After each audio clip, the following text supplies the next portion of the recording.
Level 1. The signal. You don't find the Night Stalkers. They find you. Right now, you're standing on a flight line somewhere forgettable. Fort Drum, maybe. Fort Bliss. A place where the wind cuts sideways and the helicopters are loud, and the days blur into each other with a reliability that feels like safety, but tastes like something else entirely. You maintain UH-60 Blackhawks. You're good at it. Better than good, your section chief said. So last quarter, and your commander flagged your record for early promotion. 6 years in, 2 deployments behind you, and you've never once signed off an aircraft that didn't fly exactly the way you said it would. That's not nothing. But here's the thing you don't say out loud. The thing that surfaces at 0200 when you're lying on your bunk and the base is quiet and your brain refuses to shut down. Good enough has never felt like enough. The email arrives on a Tuesday. No fanfare, no dramatic subject line. Just a message from the Special Operations Recruiting Battalion, 3 paragraphs long, describing a unit based at Fort Campbell, Kentucky, the 160th Special Operations Aviation Regiment. You read it once, then you read it again, plus or minus 30 seconds. You don't know it yet, but that phrase is going to change everything. Level 2. The distance. Here's what the email doesn't tell you. It doesn't tell you about the men who tried before you, the ones who packed their gear, drove to Fort Campbell full of certainty, and drove home 3 weeks later with a look in their eyes that their families struggled to name. Not shame, not failure exactly, something more specific than that. The look of a person who found the edge of themselves and discovered the edge was closer than they thought. The 160th SOAR, Task Force Brown, the Night Stalkers, is the rotary-wing backbone of JSOC, Joint Special Operations Command. The architecture of American special operations that most people will never see and that operates in spaces between the official record and the classified one. Delta Force needs to insert into a denied area at 3 in the morning through weather that has grounded every other aircraft in theater. They call the Night Stalkers. SEAL Team 6 needs extraction from a compound that just went loud 50 kilometers inside hostile territory with a 30-second window before the reaction force arrives. They call the Night Stalkers. The Rangers, the Green Berets, the Tier 1 operators who exist at the sharpest point of American military power. When they need to fly, they fly with the 160th, because the 160th doesn't just fly missions. It executes them with a precision that borders on the mechanical, that treats the word impossible as a variable to be optimized, rather than a boundary to be respected. You want to know where that precision comes from? It comes from a disaster. April 24th, 1980. Desert 1. The Iranian desert where Operation Eagle Claw. The attempt to rescue 52 American hostages in Tehran ended not with success, not even with a clean failure, but with a collision. A helicopter and a C-130 tanker. Dust everywhere. 8 Americans dead in a fireball that lit up the desert floor and echoed across every military briefing room in Washington for the next decade. The mission failed because the aviation wasn't good enough. The helicopters couldn't navigate in the sandstorm. The crews weren't trained for the conditions. The maintenance wasn't sufficient to keep the aircraft operational when the environment pushed past every margin of error and kept pushing. 8 men died because good enough wasn't good enough. Task Force 160 was formed 1 year later with a mandate written in those 8 names. It became the 160th SOAR in 1990. And the mandate has never changed. Never again. Level 3, Green Platoon. You volunteer, the word sounds simple. It isn't. Volunteering for the 160th means submitting an application through the Special Operations Recruiting Battalion, having your records reviewed by people you'll never meet, and then waiting, which is its own kind of test, though nobody tells you that until later. Officers receive personal invitations signed by the regimental commanding officer. You are enlisted, so you apply and you wait. And when the notification comes, you report to the Special Operations Aviation Training Battalion at Fort Campbell for Green Platoon. 5 to 6 weeks, 40 to 60% attrition. The math is not subtle. Green Platoon is not a school. It is a filter, and it is designed to be uncomfortable in ways that are not random.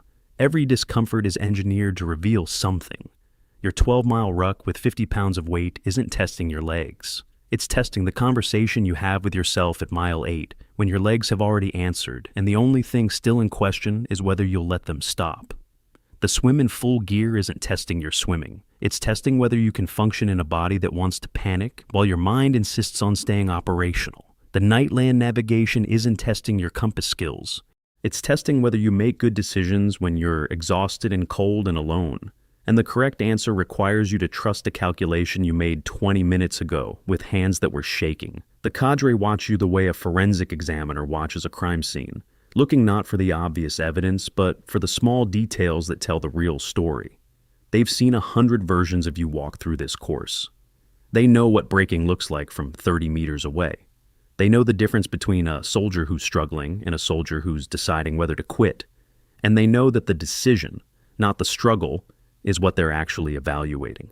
Night Stalkers Don't Quit is not a motivational poster. It is the selection criterion, and it is absolute. You pass. You are not a Night Stalker. You are a soldier who has been assessed as having the potential to become one.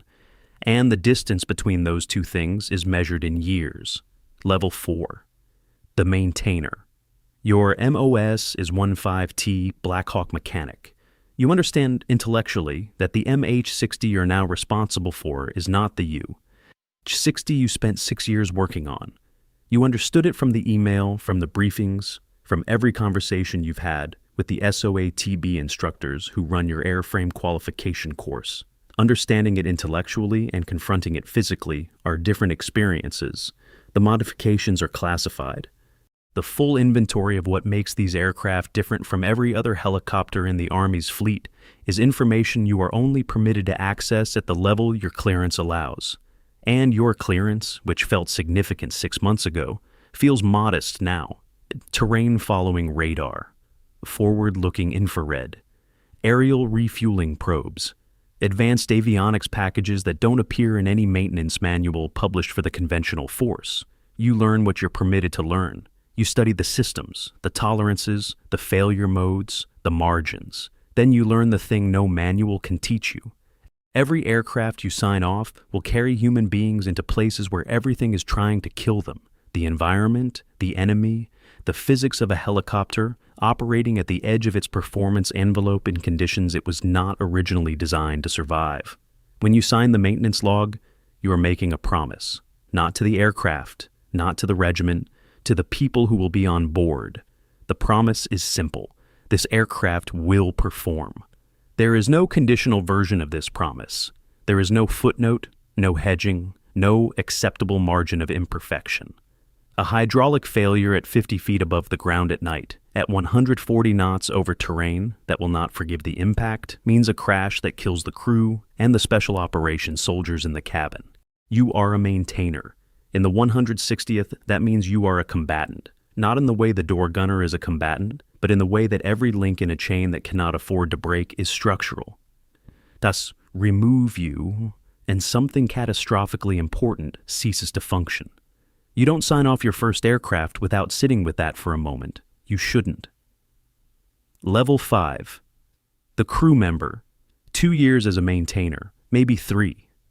Then, if you're selected, and selection is not guaranteed, nothing in this regiment is guaranteed, you enter the 86-day non-rated crew member course at SOATB. 86 days that will redefine your understanding of what a human body and mind can be trained to do. You learn aerial gunnery. The M134 minigun from the door of a Black Hawk, cycling at up to 6,000 rounds per minute, and you are the person responsible for placing those rounds on a target, while the aircraft maneuvers at speed in complete darkness, the world visible only through the green phosphorescent glow of night vision equipment that flattens depth and bleaches color, and requires your brain to build a 3-dimensional model of the environment from information that was designed for 2 dimensions. You learn helicopter air-to-air refueling, the probe extending from the nose of the aircraft, seeking the drogue trailing behind an MC-130 tanker at night. Both aircraft flying in formation at low altitude through conditions that make the word formation feel like a dangerous optimism. Contact, fuel transferring, disconnect, the tanker peeling away.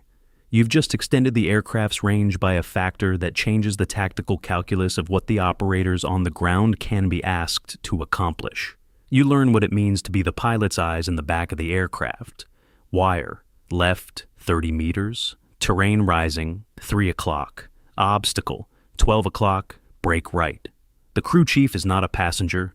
The crew chief is the part of the weapon system that the cockpit cannot be. The awareness that extends beyond the windscreen into the space behind and below, and to the sides where threats and obstacles exist, that the pilots focused on navigation and flight management cannot monitor.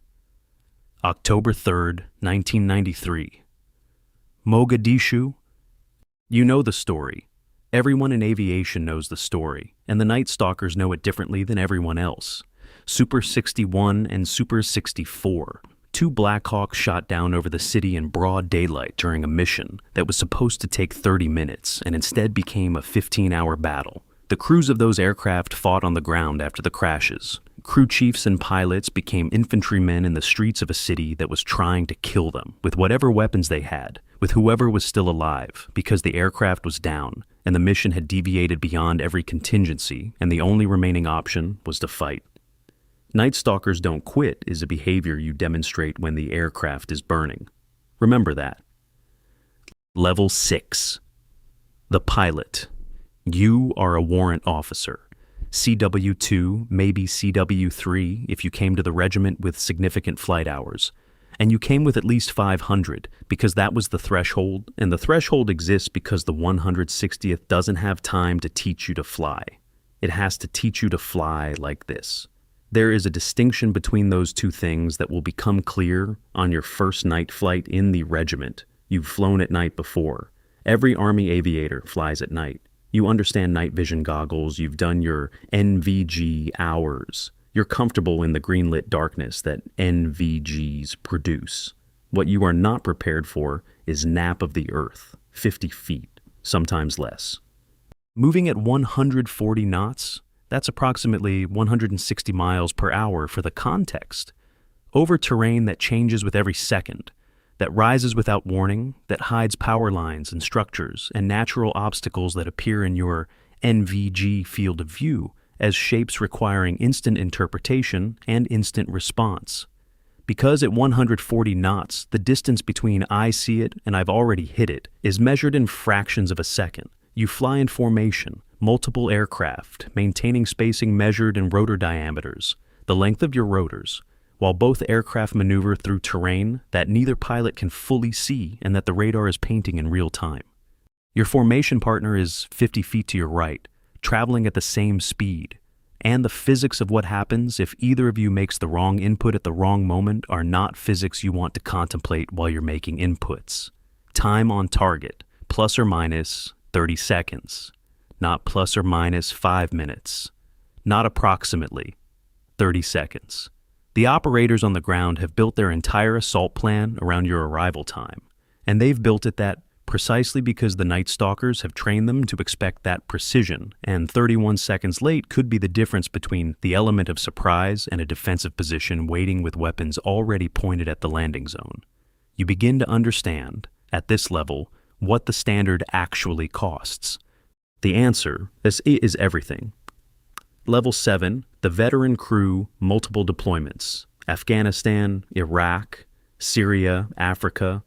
Locations that don't appear on your public record because the operations that required your presence don't appear on any public record. You've flown Neptune Spear. Or you know people who did. Or you understand precisely what that mission required, because you've flown aircraft with the same stealth modifications that carried DevGru operators into Abbottabad on May 2nd, 2011, to kill the most wanted man in the world. One of those aircraft went down inside the compound. The operators destroyed it before extraction, because the technology in the airframe was more classified than the mission itself. You've flown in weather the flight manual explicitly prohibits.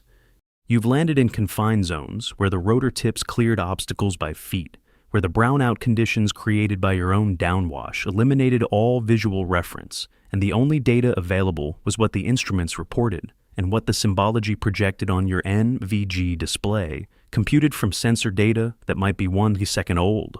1 second, at the speeds and altitudes the Night Stalkers operate, is a long time to be working from old information. The relationship between your crew and the operators you support is not professional. That word is too cold for what it actually is. It is a trust built across years of training and confirmed across operations that neither side discusses in polite company. A trust that says, I will put this aircraft where you need it, when you need it, regardless of what's between here and there. And you will be ready when I arrive. And together, we will accomplish what no other combination of people and machines on Earth can accomplish. You are, at this level, one of the most capable combat aviators alive. You don't say that out loud. Night Stalkers don't, but you know it. And more importantly, the operators know it. And their willingness to board your aircraft in the darkest conditions, in the most hostile airspace, trusting that you will return for them regardless of what happens on the ground, is the most profound professional compliment you will ever receive. Level 8. The Senior NCO Sergeant First Class. Master Sergeant, you lead the section, or the platoon. You are the quality control architecture for the entire maintenance operation, the mechanism by which the regiment ensures that every aircraft that launches from the flight line has been signed off by personnel who understand at a cellular level what that signature means. You manage the pipeline.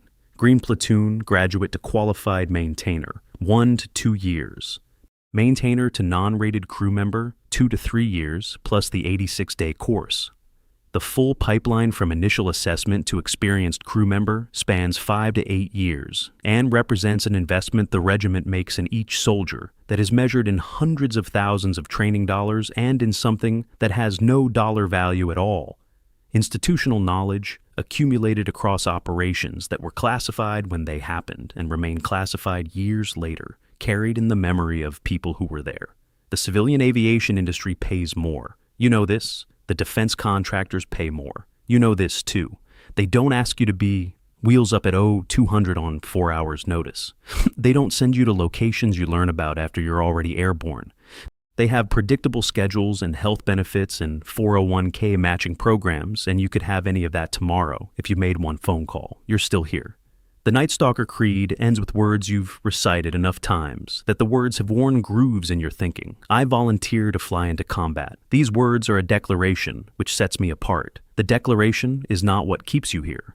What keeps you here is standing behind the flight line at 0300, watching an MH-60 disappear into the darkness, knowing who's on that aircraft, knowing where it's going, knowing that the maintenance log you reviewed before launch carries your assessment in which mission ready, and that your assessment is the last link in a chain that begins with a national security decision made at the highest level of government and ends with operators executing a mission that will never appear in any newspaper. The work is invisible. That's not the cost. That's the point.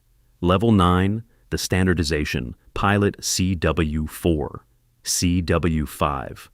The highest warrant officer grades in the Army, and in the 160th, they represent something specific. The Standardization Instructor Pilot Qualification, which is the summit of what a Night Stalker pilot can achieve. You are the institutional standard personified. You evaluate other pilots. You certify crew qualifications. You develop the tactics, techniques, and procedures that push the boundary of what rotary-wing aviation can physically accomplish. And you do this not theoretically from a classroom, but empirically, from thousands of hours of flight time accumulated across conditions that exist at the outer edge of what a helicopter's performance envelope permits. Brownout landings at zero visibility, where the only reference is the symbology projected onto your NVG display, and you are trusting a sensor suite and your own trained instincts in equal measure.